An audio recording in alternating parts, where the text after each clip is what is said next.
But there's a very interesting chain called the Chain of Friendship. It's a very interesting cartoon that describes this situation. Here, Italy was actually in an alliance with Austria-Hungary and Germany, but backed out of its agreement. If you like my video, please like and subscribe. Italy decided not to support them because the agreement stated that help could only be provided if their country was attacked. But in this case, Austria-Hungary and Germany were literally invading Serbia themselves, initiating the attack. So Italy backed out. However, because the Ottoman Empire had enmity with Russia, it joined in to support the Austro-Hungarian Empire. Now, the United Kingdom also got involved because of the Triple Entente Alliance Treaty with Russia and France. This is how a major war started, and obviously, countries colonized by Britain like India also got involved in this war. Since Britain needed soldiers, the easiest option was to use people from the countries it had colonized as soldiers. So, many Indians participated in World War I on behalf of Britain. This is how World War I began, friends. But here arises a very important question. Why were all these countries so eager to fight against each other? If something like this were to happen today, such a large-scale war between so many countries wouldn't occur. What was different back then that led all these nations to war? 4 main reasons are cited for this, friends. Nationalism, imperialism, militarism, and alliances. Nationalism here refers to a kind of nationalism without liberation, a nationalism based on race, or the belief that my country is the best in the world. This came with an aggressive attitude toward other countries and looking down on them. When Bismarck unified Germany in 1871, it was based on nationalism. Yet Germany was still a constitutional monarchy under Prussian rule. The monarchs exploited this nationalistic sentiment among the people to convince them to go to war for their country, eventually declaring war for imperialistic purposes, to occupy and dominate other countries. Now think about it. Managing your own country is such a difficult task. Why were these people so eager to expand their borders and occupy other nations, taking on more trouble? The simple answer is greed. Monarchs used to conquer other countries for their pride and power, to show how much land they controlled and how vast their empire was. Another reason was to exploit resources from these areas. Some areas had gold, which they looted to fill their treasuries. By the 1900s, this looting was also being carried out by capitalist companies like the East India Company. It was the East India Company that first occupied Indian territories and began draining India's wealth. This is why many people call imperialism the highest stage of capitalism. Capitalists conquer other countries to exploit their raw materials and cheap labor for profit. One of the famous capitalists of that era, Henry Ford, founder of the Ford Motor Company, once said a famous line about war and capitalism. He said, "You can't have war without capitalism. Wars are driven by the hunger for dollars, not humanity." Leaving aside capitalists, imperialism was impossible. A very interesting chain has been formed, known as the Chain of Friendship. It's a fascinating cartoon that describes this situation. Here, Italy was originally in an alliance with Austria-Hungary and Germany, but withdrew from supporting them. According to their agreement, Italy was obligated to help only if their nation was attacked. However, Austria-Hungary and Germany were the ones initiating an invasion against Serbia. Therefore, Italy stepped back. On the other hand, the Ottoman Empire, being an enemy of Russia, joined the side of the Austro-Hungarian Empire. At this point, the involvement of the United Kingdom also comes into play due to the Triple Entente Alliance Treaty between Russia, France and Britain. This eventually led to a major war. Naturally, the colonies under British rule, such as India, also got involved in this war. Britain needed soldiers, and the easiest option was to utilize people from their colonized territories. As a result, many Indians participated in World War I on behalf of Britain. This is how World War I began. However, a critical question arises. Why were these nations so eager to wage war against each other? If something similar were to happen today, it wouldn't lead to a large-scale war between so many countries. What was so different at that time that pushed all these nations into war? 4 main reasons are cited for this: nationalism, imperialism, militarism, and alliances. Nationalism, in this context, refers to an aggressive form of nationalism, not one based on liberation. It was rooted in the belief that my country is the best in the world, accompanied by a hostile attitude toward other nations and a tendency to look down on them. When Otto von Bismarck unified Germany in 1871, it was done on the basis of nationalism.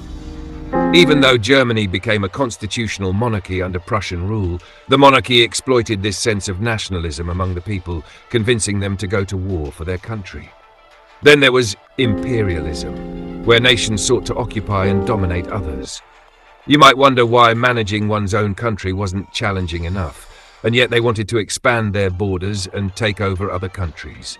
The simple answer is greed. Monarchs aim to loot and exploit other territories. Don't forget to like and share the... As mentioned in the previous video, there was a fear that France, Britain or Russia might attack Germany.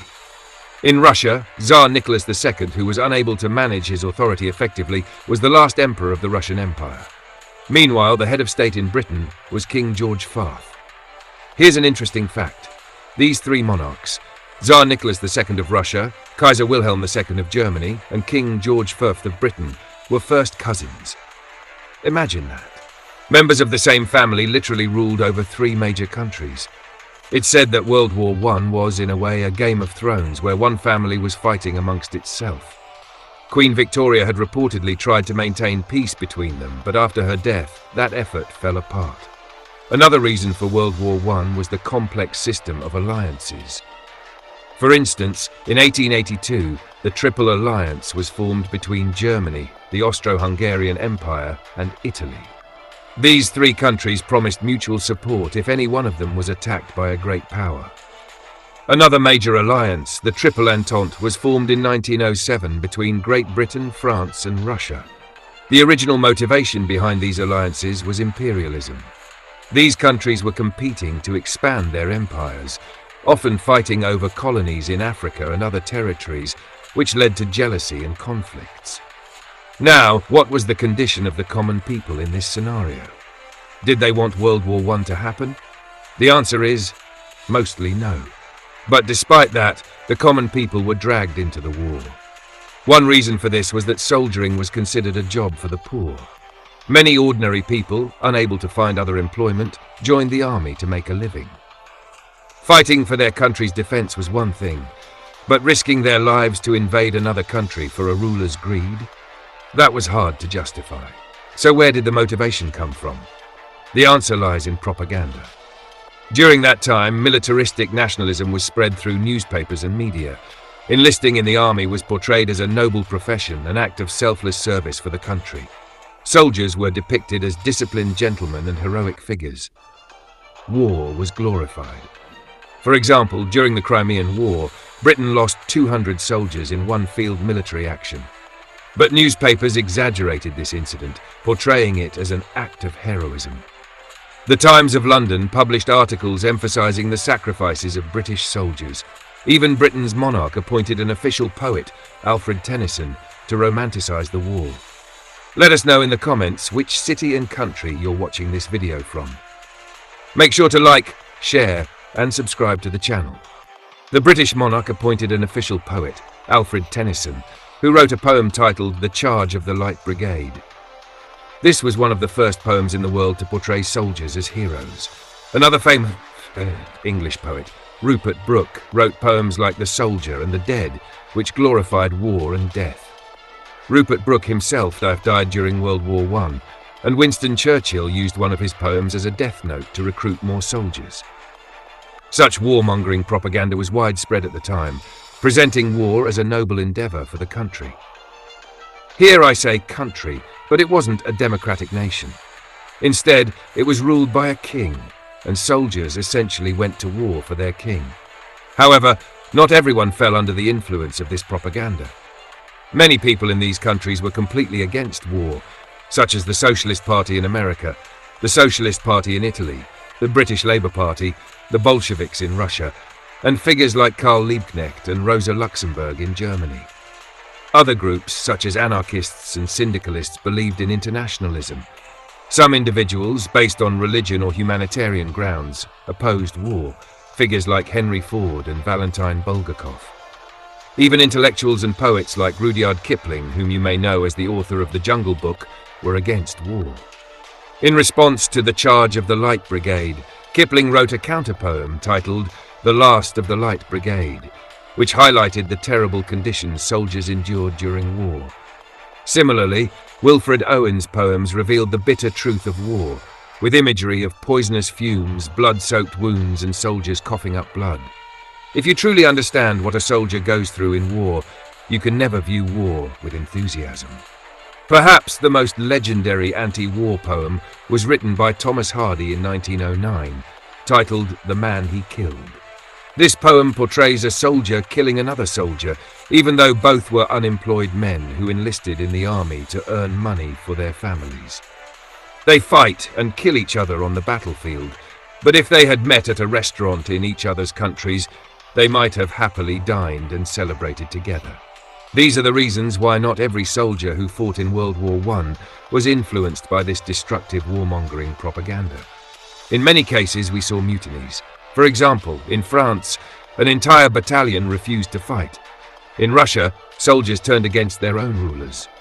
Perhaps the most interesting case was the Christmas Truce of 1914.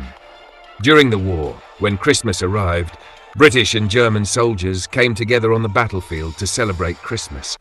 They exchanged food, sang songs, and celebrated together because, for ordinary people, there was no reason to fight this war. However, commanders ordered them to stop this and resume fighting. Soldiers who refused to fight were punished. Some were even shot by their own armies. If a soldier tried to flee, they were also punished. Anyone caught abandoning the war effort faced harsh consequences. These measures were taken to force soldiers to continue fighting. Eventually, World War I happened, and what exactly transpired during the war will be discussed in another video, a part 2 of this series. In that, we'll talk about which countries fought in World War II, who won, and what role India played in this geopolitical game. I hope you found this video informative. If you enjoyed it, check out the video on the Kargil War and other historical educational videos I've made. You can view the entire playlist here. See you in the next video, and thank you very much.